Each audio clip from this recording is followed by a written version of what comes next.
নমস্কার, আমি লিমা। আপনারা দেখছেন দ্য বেঙ্গল টাইম। আজকের সবচেয়ে বড় ব্রেকিং নিউজ। জুনিয়র ডক্টরদের যে ধর্ণা চলছে, সেই ধর্ণায় কয়েকজনকে দেখে খুব বিস্মিত করা। একাধিক দলের যারা সক্রিয় রাজনৈতিক মুখ তাদের সেখানে দেখা যাচ্ছে, এবং বিশেষভাবে দেখলাম পামেলা দেবীকে সেখানে। তিনি বিজেপির নেত্রী, একটা সময় মাদক কোকেন কেসে অ্যারেস্ট হয়েছিলেন। আমি কেসের আপডেট নিয়ে, উনি দোষী না পরে তিনি কেস থেকে বেরিয়ে যান, আমি এর মধ্যে যাচ্ছি না। ওনার কেস নিয়ে কথা বলা আমার উদ্দেশ্য না। আমার বক্তব্য দেখলাম সেই পামেলা দেবীও ওখানে বসে হাততালি দিচ্ছেন, স্লোগান দিচ্ছেন এবং বিপুল জিনিসপত্র নিয়ে গেছেন, সেগুলো দিচ্ছেন।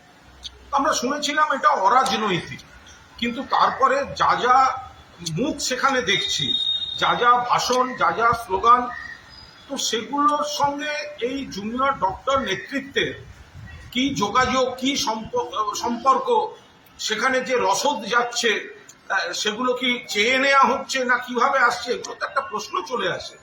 মূল যে কারণে জুনিয়র ডক্টরদের আন্দোলন, তাদের সহযোদ্ধা যে তরুণীর ধর্ষণ এবং খুন, তার ন্যায় বিচারের দাবিতে আমরাও সহমত। কলকাতা পুলিশ 24 ঘন্টার মধ্যে অ্যারেস্ট করে এনেছিল, তারপর থেকে তো সিবিআই দেখছে, কেস দেখছে সুপ্রিম কোর্ট। সুপ্রিম কোর্ট বলেছে কর্মবিরতি তুলে কাজে ফিরতে। মুখ্যমন্ত্রী এবং রাজ্য সরকার আলোচনার দরজা খুলে বারবার চিঠি পাঠাচ্ছেন, কিন্তু কাদের বুদ্ধিতে, কাদের উস্কানিতে এই আলোচনাটা ইতিবাচকভাবে খোলা মনে জুনিয়র ডক্টররা সাড়া দিচ্ছেন না, এবং তার ফলে গরিব মানুষ, লক্ষ লক্ষ মানুষ চিকিৎসায় হয়রানি হচ্ছে, মৃত্যু হচ্ছে। এই বিষয়টা তো একটা সকলে ভেবে দেখবেন নিশ্চয়ই।